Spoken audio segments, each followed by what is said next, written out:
sino también fuera de nuestras fronteras. Saludamos a nuestros hermanos que están en el extranjero, que nos están viendo a través de las diferentes plataformas. Un saludo desde la Iglesia Central de San Salvador en El Salvador. A continuación tengo el privilegio de poder presentar al siervo que Dios ha escogido para trazar el tema de esta noche.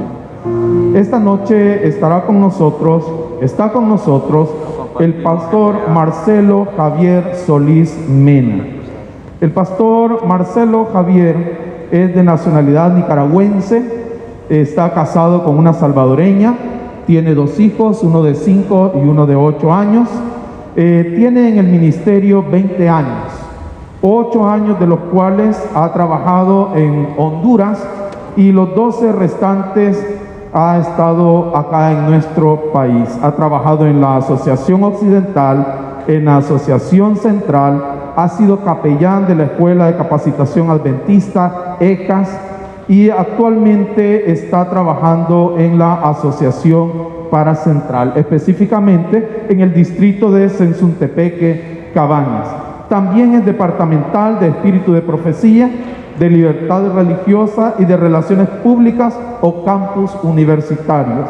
Ha sido departamental de jóvenes y su hobby es escribir, también predicar, le gusta mucho. Ha escrito sobre consejería para jóvenes, matrimonio y también oratoria. Ha publicado artículos en la revista Ministerio Adventista y Prioridades. Esta noche, hermanos, tenemos el privilegio de escuchar la palabra de Dios en labios del pastor Marcelo Javier Solís Mena, a quien le damos una cordial bienvenida.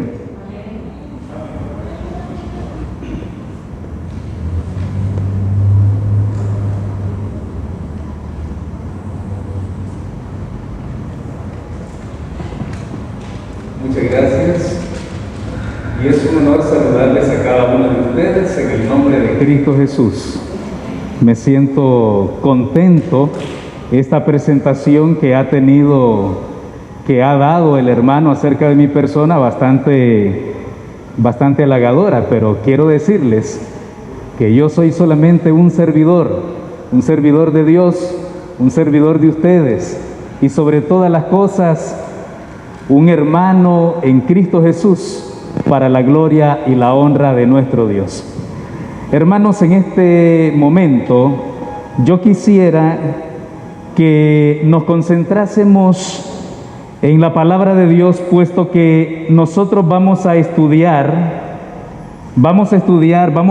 todos estos minutos a estudiar la Biblia, a estudiar la palabra santa de nuestro Dios.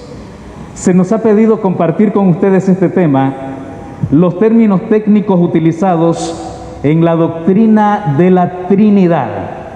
La verdad que lo más importante para nosotros como adventistas del séptimo día, aunque es importante el conocimiento, es importante saber frases y también términos técnicos, es importante la teología, pero para nosotros lo más importante es tener nuestra comunión con Dios. El Señor Jesús dijo en su oración, y esta es la vida eterna, que te conozcan a ti, al único Dios verdadero, y a Jesucristo a quien has enviado. Conocerlo no desde un punto de vista teórico, conocerlo no solamente a partir de un libro o de letras, conocerlo a través de una experiencia viva, a través de una relación, de una comunión de todos los días. Lo más importante es que sabemos que este conocimiento nos conlleva a una relación, a una experiencia enriquecedora. Y es precisamente lo que nosotros buscamos. Ahora, si interpretamos mal a Dios, si lo conocemos de manera incorrecta o inadecuada, esto va a estropear nuestra relación con Dios, nuestra actitud con Él. Por esa razón, yo creo que es aplaudible realmente es aplaudible que la iglesia haya elegido durante esta semana estudiar acerca de Dios y específicamente hablar acerca de la Trinidad. Hermanos queridos, quiero mencionar acerca de este punto que el término Trinidad, que también es un aspecto técnico en esta doctrina, este término fue empleado por primera vez por Tertuliano, allá cerca del siglo II después de Cristo. Sin embargo, expresa una verdad sorprendente, magnífica. Yo diría, la mejor de todas las verdades, porque presenta el Dios único, el cual se revela a través de tres personas, las del Padre, el Hijo y el Espíritu Santo. Nosotros como adventistas del séptimo día creemos que hay un solo Dios, en tres personas.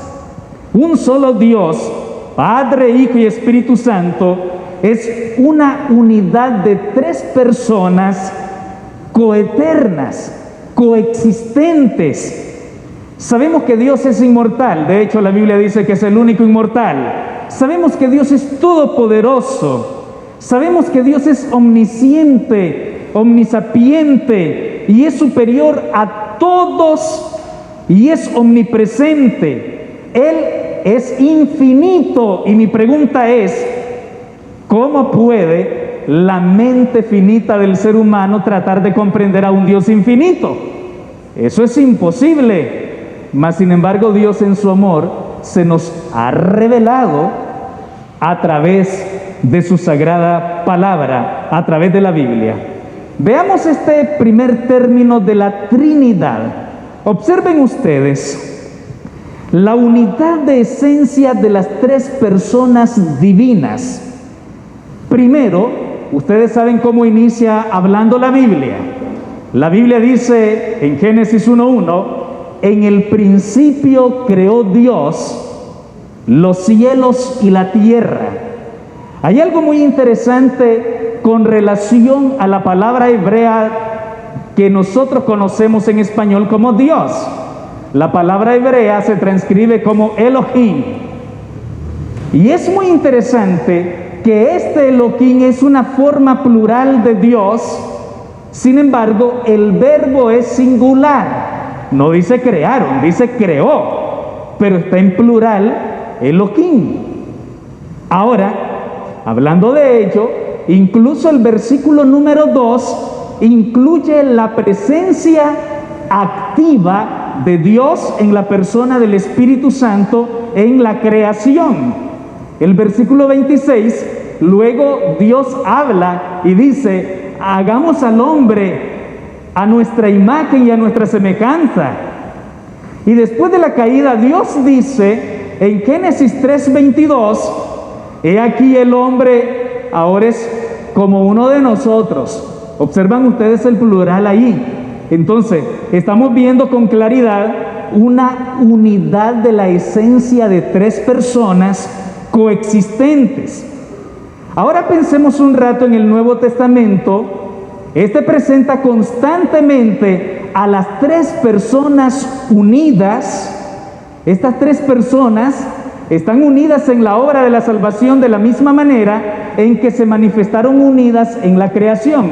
Las tres personas participaron en la creación y las tres personas participan en la redención, en el plan de salvación. Por ejemplo, vemos a Jesús cuando Él se bautizó, según lo relata Mateo 3, del versículo 13 al 17, el que se está bautizando es el Hijo. El que habló desde el cielo diciendo, este es mi Hijo amado, fue el Padre.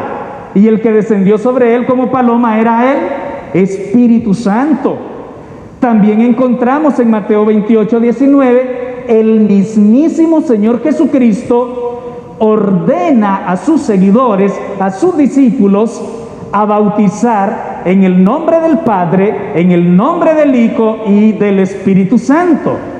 Lo podemos observar en el capítulo 3 de San Juan, los versículos del 5 al 6 y luego el 14 al 16, en donde se nos habla del nuevo nacimiento, de la nueva regeneración, la conversión, que esto es efectuado a través del Espíritu Santo. Cristo le llamó el que no nace del agua y del Espíritu. Y esto se logra a través del Espíritu Santo en el amor del Padre y el don del Hijo, el cual murió en la cruz del Calvario por nuestros pecados. También sabemos que el Padre, el Hijo y el Espíritu Santo vienen a ser su morada en el corazón del hombre, que ha sido convertido, que es un creyente fiel. Y finalmente, estas tres personas divinas comunican la plenitud de la vida divina en la vida de un nuevo creyente. Amados hermanos, realmente hablar del plan de redención, de la participación activa del plan de redención de la Trinidad en el Nuevo Testamento, posteriormente nosotros encontraremos que, dice la Biblia en 2 Corintios, que hay una bendición paulina en el nombre del Padre, del Hijo y del Espíritu Santo. Eso lo dice 2 Corintios 13:13. Algunas versiones lo tienen en el versículo 14. Y encontramos también que la resurrección de Cristo es atribuida al Padre, pero también es atribuida al mismo Jesús y también al Espíritu Santo. No hemos nosotros de dejar a un lado el hecho de que así también será la resurrección de los creyentes, puesto que en el libro de Juan 5:21 habla de que el Padre es el que le devuelve la vida o la resurrección a los muertos. Más adelante, en el capítulo 6 y el versículo 40, dice que esta resurrección viene a través del Hijo, y en Romanos 8:11 encontramos que la resurrección va a ser efectuada también por el Espíritu Santo. Hay algo muy interesante en esto, hermanos, y quiero que leamos estos pasajes bíblicos que hablan acerca de este punto de la Trinidad. El libro de Hechos, capítulo 2 y el versículo 33. Abran sus Biblias, todos juntos vamos a abrir la palabra de Dios en Hechos, el capítulo 2 y el versículo 33 nos dice: así que, exaltado por la diestra de Dios y habiendo recibido del Padre la promesa del Espíritu Santo, ha derramado esto que vosotros veis y oís. ¿Quién es el exaltado? Cristo Jesús. La promesa la recibe ¿de quién? Del Padre. ¿Y cuál es la promesa? El Espíritu Santo. Otro pasaje trinitario es el que encontramos en 1 Corintios 12, que también les invito a que lo leamos. 1 Corintios capítulo 12, versículos 4 al 6. Ahora bien, préstele atención a este texto. Dice que hay diversidad de dones, pero el Espíritu es el mismo. ¿De quién está hablando ahí? El Espíritu Santo. Versículo 5. Hay diversidad de ministerios, pero el Señor es el mismo. Ahora ya está hablando de la segunda persona. Cuando en el Nuevo Testamento se habla del Señor, se refiere a Jesucristo. Y el versículo siguiente dice: y hay diversidad de actividades, pero Dios, que hace todas las cosas en todos, es el mismo. ¿Notaron ustedes que ahí está la presencia de la Trinidad? El Espíritu Santo, el Señor Jesucristo y Dios hablando del Padre.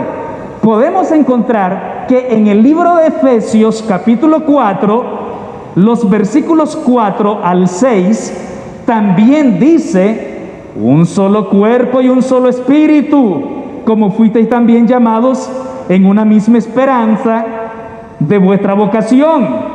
Note, está hablando del Espíritu, pero luego dice el versículo 5: un solo Señor, una sola fe y un solo bautismo. Hablando de Señor, otra vez se refiere a Jesucristo. Y el versículo siguiente dice: y un solo Dios y Padre de todos, el cual es sobre todos y por todos y en todos. Entonces, como podemos ver, la palabra Trinidad está implícita en la Biblia, aunque realmente no existe esa palabra literalmente en la Biblia. Hay muchas cosas que usted y yo creemos que no existen en la Biblia. Ni siquiera la palabra Biblia aparece en la Biblia. Ni siquiera la palabra Biblia. Y sin embargo usted cree en la Biblia, ¿no es así? Ahora, pasemos a lo siguiente. Estas tres personas de la sola deidad están unidas de tal manera que manifiestan la plenitud del solo Dios viviente. Cada una de estas tres personas cumple una función, las mismas obras y recibe la misma adoración, participan del único ser divino de la deidad y mantienen al mismo tiempo una relación tripersonal. Es una relación de amor, de comunicación en el seno de la deidad. Pero yo quiero que pasemos un poquitito más adelante, porque todas estas cosas que estamos viendo ahorita no es otra cosa más que un repaso de lo que ustedes estudiaron ayer. Ahora bien, las tres personas, como les mencionaba, nos dan la idea de la existencia de un ser en tres personas. Esta idea no contradice de ninguna manera el estricto monoteísmo del Antiguo Testamento. No queda afectada de ninguna manera y lo vamos a demostrar de la siguiente forma. En el Antiguo Testamento tenemos ante todo la revelación del Creador, de nuestro Señor, como soberano, y nosotros lo interpretamos como el Dios por nosotros, el Dios que estaba por Israel, el Dios que estaba con su pueblo, por su pueblo. En el Nuevo Testamento, el Señor se encarnó, llegando a ser el Emmanuel, es decir, el Dios con nosotros. Y una vez obrada la redención, en el Pentecostés, ahora Él llega a ser el Dios en nosotros. En otras palabras, aquí nosotros encontramos en toda la Biblia, en la historia, la existencia de esta Trinidad manifestada de una manera activa en el plan de redención. Continuando con esto, quiero decirles que no se afirma que Dios sea una persona en tres personas, sino tres personas en un solo ser. Ahora, al hablar de ello, es importante considerar que esto no es contradictorio de ninguna manera, porque es una doctrina que debe ser aceptada, porque la palabra de Dios con toda claridad nos expone la existencia activa en el plan de redención, de la creación, incluso hasta de la misma glorificación, la presencia activa de la Trinidad.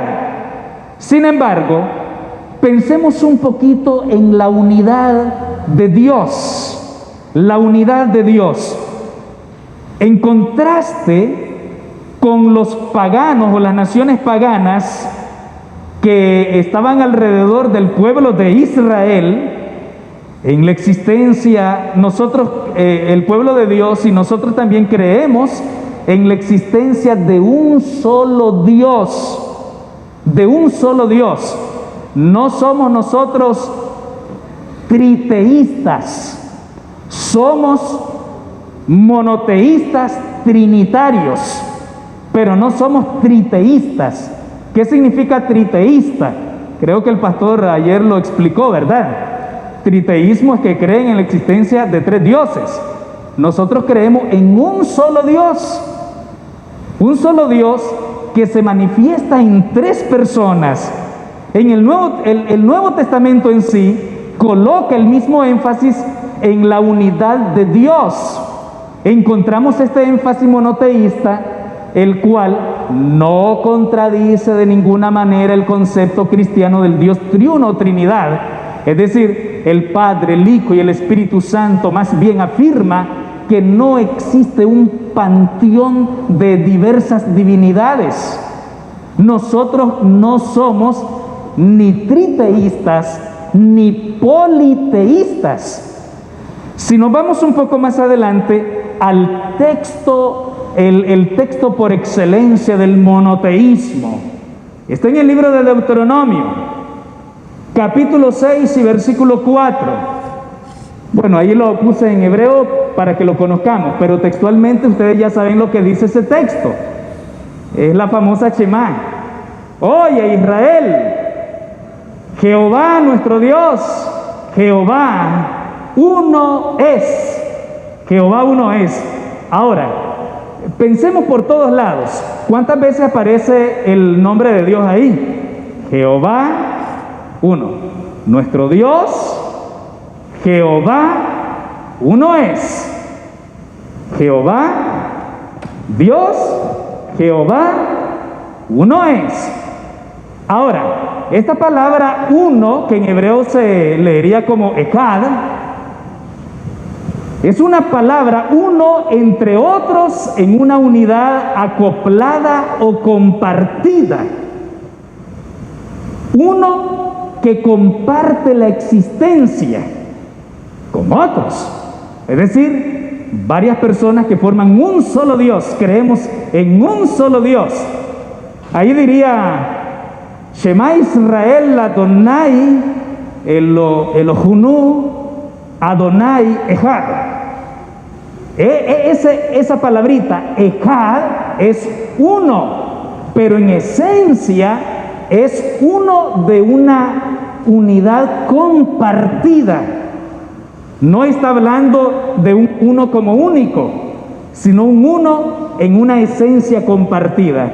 Es entre otros en una unidad acoplada y compartida. Ahora bien, hermanos, siguiendo con esto, hablemos un poquito acerca de la pluralidad dentro de la deidad. Nosotros podemos encontrar que algunos textos no solo se refieren al Espíritu, sino también que incluyen una tercera persona en la obra de la redención que Dios realiza. Los dos textos que vamos a señalar están en el libro de Isaías, el primero, el capítulo 48, versículo 16. Note que ahí dice: ahora me envió, habla el Hijo, Jehová el Señor, es decir, el Padre, y su Espíritu, el Espíritu Santo, está sobre mí. ¿Notan ahí la presencia de la Trinidad? También en Isaías 42:1, he aquí mi siervo. ¿Quién está hablando ahí? El Padre.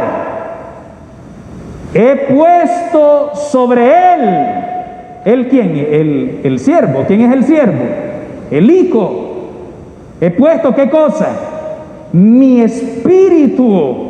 Él traerá justicia a todas las naciones. ¿Observan ustedes ahí la presencia de la Trinidad? Ahora, hermanos, la relación que existe entre la deidad o las personas de la deidad es la unidad de tres personas coeternas vinculadas por una relación misteriosa y especialicísima. Es una relación de amor. Primero, porque en esencia, ¿qué es Dios? La Biblia dice que Dios es amor. Y si Dios es amor, la relación que hay entre ellos es una relación de amor. En segundo lugar, es una relación práctica. Ahora, ¿cómo le llamamos nosotros a Jesús? El Hijo de Dios. Hasta el endemoniado dijo el Hijo del Dios viviente. Él mismo dijo, mi Padre, hablando de Dios el Padre. Pero piense un poco en esto. Según Lucas 1:35, ¿quién visitó a la Virgen María? El ángel Gabriel. ¿Y qué le dijo? Que ella va a concebir un hijo y que será cubierta por el poder de Dios y que el Espíritu Santo descendería sobre ella. Bueno, ¿y por qué no decimos que es hijo del Espíritu Santo? Pero ahí dice que fue concebido por el Espíritu Santo. Es que realmente, hermanos, Existe una economía de función, en el sentido de que los diferentes miembros de la Trinidad cumplen distintas tareas en la salvación de los seres humanos.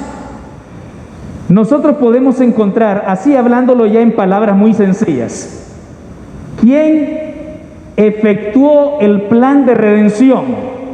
Lo efectuó Cristo Jesús, muriendo en la cruz del Calvario por nosotros.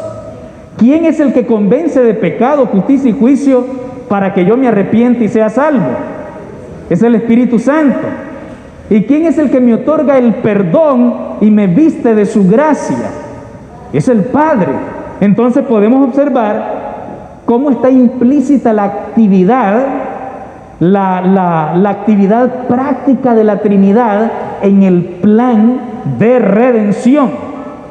Ahora, esto es importante lo que sigue acerca de la fórmula bautismal. ¿Qué dice? Mateo 28, 19. Dice la Biblia, Jesús les dijo que bautizaran en el nombre del Padre, del Hijo y del Espíritu Santo. Esta cita de la señora White dice que hay 3 personas vivientes en el trío celestial. Y en el nombre de estos 3 grandes poderes, el Padre, el Hijo y el Espíritu Santo, son bautizados los que reciben a Cristo mediante la fe, y esos poderes colaborarán con los súbditos obedientes del cielo en sus esfuerzos por vivir la nueva vida en Cristo Jesús.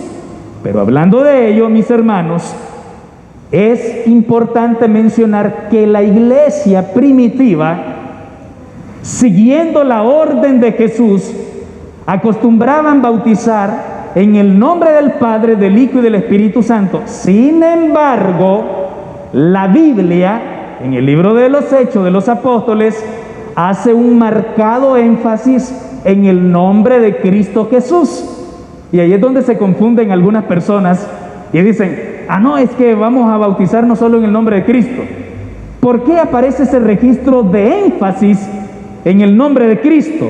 Yo quiero decirles que por cuanto el amor de Dios y su propósito fueron revelados por medio de Jesucristo, entonces la Biblia lo enfoca a Él y hace el énfasis.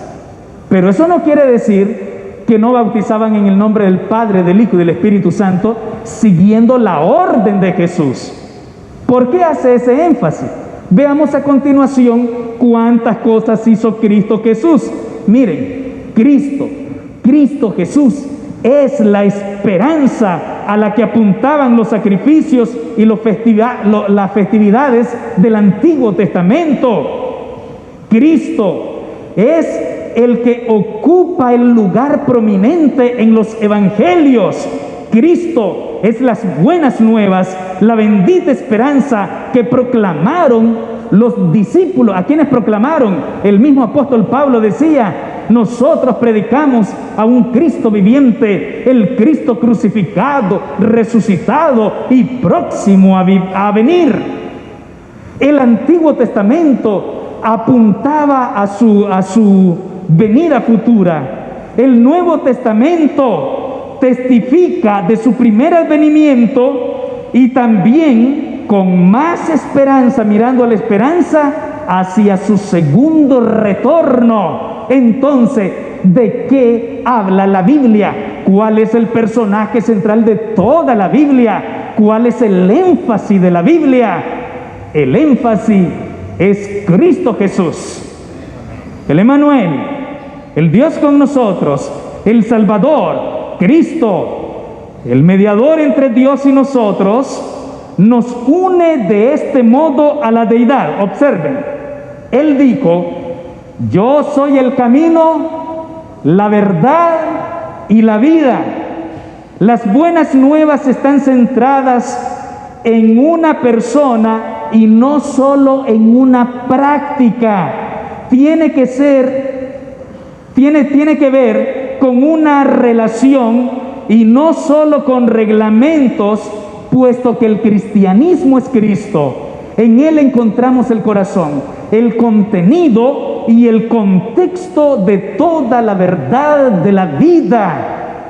Somos cristianos porque creemos en Cristo.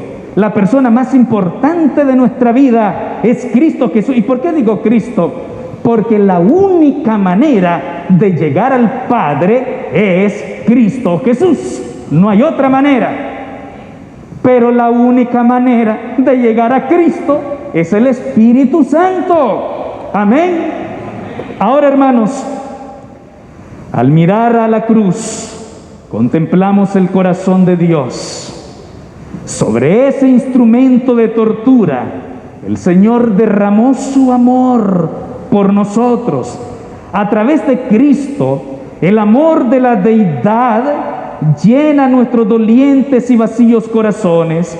Jesús colgó de ella como el don de Dios y como nuestro sustituto. En el Calvario, Dios descendió al punto más bajo del mundo para encontrarse allí con nosotros, pero a la vez constituye el lugar más elevado a donde los seres humanos podemos llegar. La altura más grande, más excelsa, es llegar a los pies de Cristo Jesús.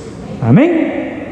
Hermanos, en la Trinidad, en la cruz la Trinidad hizo una revelación completa de abnegación. Allí nosotros encontramos nuestra más completa revelación de Dios. Cristo se hizo hombre para morir por todos los pecadores. Valoró más la abnegación que su derecho a la vida. Allí Cristo se convirtió en nuestra sabiduría, justificación y santificación y redención. Cualquier valor o significado que poseamos o que lleguemos a adquirir en el futuro se deriva del sacrificio en esa cruz. Observen ustedes, hermanos, el único Dios verdadero es el Dios de la cruz. Cristo reveló ante el universo el infinito amor y el poder salvador de la deidad. Él reveló a un Dios triuno que estuvo dispuesto a sufrir la agonía de la separación debido a su amor incondicional por este planeta rebelde. Vámonos aquí un poco más adelante y veamos esta otra parte de nuestra exposición, la intervención del Eterno en la historia humana. Todo lo que hemos visto hasta acá ha sido un repaso de lo que se ha visto ayer, pero hoy veamos cómo Dios interviene. Sabemos que Dios es eterno. Sabemos que Dios es eterno, amén. Uno de estos atributos divinos es la eternidad. Dios es eterno, pero voy a resumirlo. ¿Qué significa el hecho de que Dios sea eterno? ¿Qué implica? Que Él es un Dios trascendente, excelso.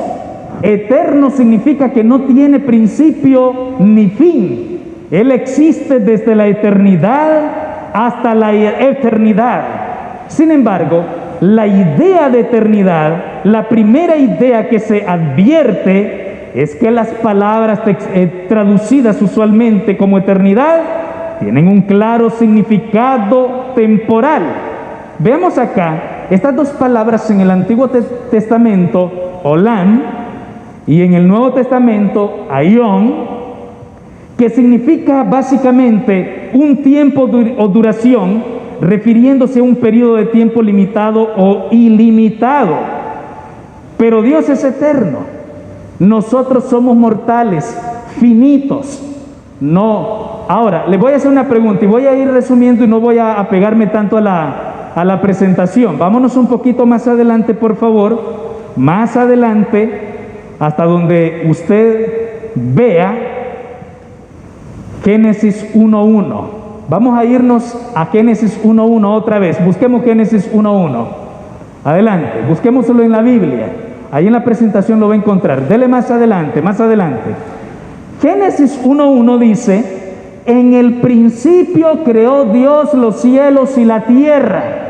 ¿Estamos de acuerdo? La palabra Bereshit, que significa en el principio, ahí como que se da a entender que comienza a contarse el tiempo. Dios creó al hombre dentro de una dimensión de tiempo llamado Kairos. Dios lo creó con eternidad, nos creó para vivir eternamente, pero era una eternidad condicional, y la condición es: sé fiel y tendrás vida eterna, desobedece y ciertamente morirás. Qué interesante que el término bara, el verbo, dice creó, pero ¿crear de qué? ¿De qué creó Dios los cielos? ¿De cielo? No, Dios no lo creó de cielo, el cielo. Dios lo creó de la nada. ¿De qué creó la tierra? De tierra, no existía.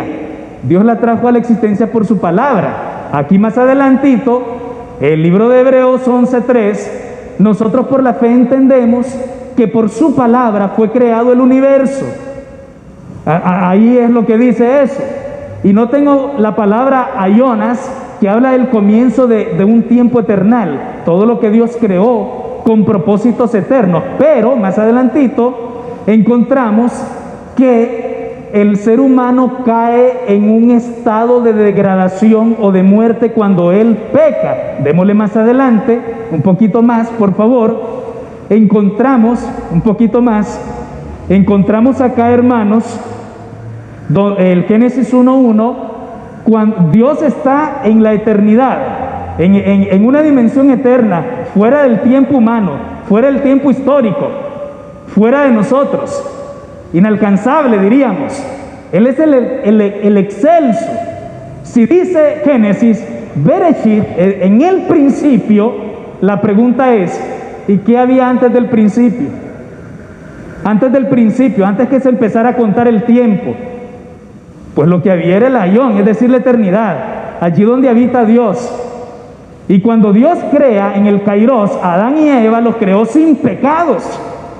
Pero démosle más adelantito, cuando Adán y Eva pecaron, entra la muerte y ellos caen en un hoyo de tiempo que se llama Cronos. La palabra Cronos también significa tiempo, pero la diferencia es que Cronos tiene un principio y tiene un final, por cuanto se va contando 0, 1, 2, 3, 4 hasta donde muere. Pero el Kairos tiene un principio, pero no tiene final. Dios lo creó para vivir eternamente. Cayó en pecado, entonces se le acorta el tiempo.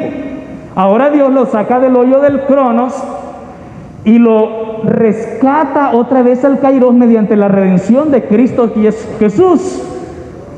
Y Jesús lo lleva a esta dimensión a través de la nueva experiencia de la salvación. Viene Cristo, el Dios excelso que está en el aión, viene el Kairos, baja hasta el Crono para llevar al hombre un Kairos y llevarlo o restaurarlo a una dimensión de eternidad. Por eso la Biblia dice que el que creyera en Él tiene vida eterna. Y démosle ya aquí al final, hermanos queridos, y esta vida eterna es en Cristo Jesús. ¿Y cómo lo expresa la Biblia? El libro del Apocalipsis, capítulo 21 y el versículo 5, estas hermosas palabras nos dicen: el que estaba sentado en el trono dijo. ¿Dónde estaba sentado? En el trono, allá, en el aión, en la eternidad, el excelso. ¿Qué dijo? Yo hago nuevas todas las cosas. ¿Cuáles cosas? Todas. ¿Cuáles todas? Todas es todas. Todo lo temporal del hombre llega a ser restaurado a una eternidad. Y me dijo: escribe, porque estas palabras son fieles y verdaderas. Alabado sea el Señor. Un día el Señor nos va a traer precisamente inmortalidad mediante la glorificación. Hemos sido transformados por su gracia. Hemos sido convertidos de una vida de pecado a una vida arrepentida para vivir en santificación por el Espíritu Santo. Pero un día nos presentaremos ante el trono de ese del cual la Biblia dice: el que estaba sentado en el trono, yo hago nuevas todas las cosas. Y dentro de todas esas cosas de restauración y nuevas, está usted, estoy yo, estamos todos nosotros, hermanos. Cristo quiere restaurarnos. Esa es la función del Padre, el Hijo y el Espíritu Santo. Esto no es saber solo por saber. Esto tiene propósitos redentivos. Y espero en Dios que allí nos encontremos todos en la eternidad, porque dice el versículo 4, enjugará Dios toda lágrima de los ojos de ellos, y ya no habrá más muerte, se acabó el cronos, ni habrá más llanto, ni clamor, ni dolor, porque las primeras cosas ya pasaron, dice la palabra de Dios. ¿Cuántos creen esto, hermanos? Aferrémonos a la promesa de Dios, y si tú lo crees de corazón, y si tú lo quieres también y lo anhelas, quiero invitarte a que ores al Padre en el nombre del Hijo, en el Espíritu Santo. Hasta en la oración está la Trinidad. ¿Qué les parece? Que Dios me les bendiga grandemente, y vamos a finalizar con la oración final de nuestro hermano acá. En esta noche, ¿cuántos estamos agradecidos por la palabra de Dios? Antes de retirarnos, queremos darles una buena noticia. Todos aquellos que quieran la presentación estará disponible el sábado. Usted trae una memoria y con mucho gusto se le va a dar las presentaciones que tenemos acá para que usted tenga en forma práctica y poder seguir estudiando. El sábado por la tarde habrá una mesa redonda. En este momento hay preguntas de nuestros hermanos que nos están escuchando, que nos están viendo a través de los diferentes medios, y habrá una mesa redonda donde tendremos a los 5 predicadores juntos. ¿Qué les parece? Los 5 pastores que nos han estado acompañando durante esta semana van a estar con nosotros el sábado por la tarde, así que desde ya están ya invitados. Agradecemos a todos aquellos que nos acompañaron, agradecemos a todos aquellos que nos han visto, que nos han escuchado de diferentes partes, y queremos invitarles para el día de mañana. Mañana continuamos, y el tema de mañana es la preexistencia de Cristo. Estará con nosotros el pastor René López Barrios, así es que desde ya están invitados para el día de mañana. Vamos a tener el otro tema muy interesante para honra y gloria de Dios, para el crecimiento espiritual de cada uno de nosotros, hermanos. Voy a invitarles a que estemos de pie y vamos a orar en esta noche para poder retirarnos.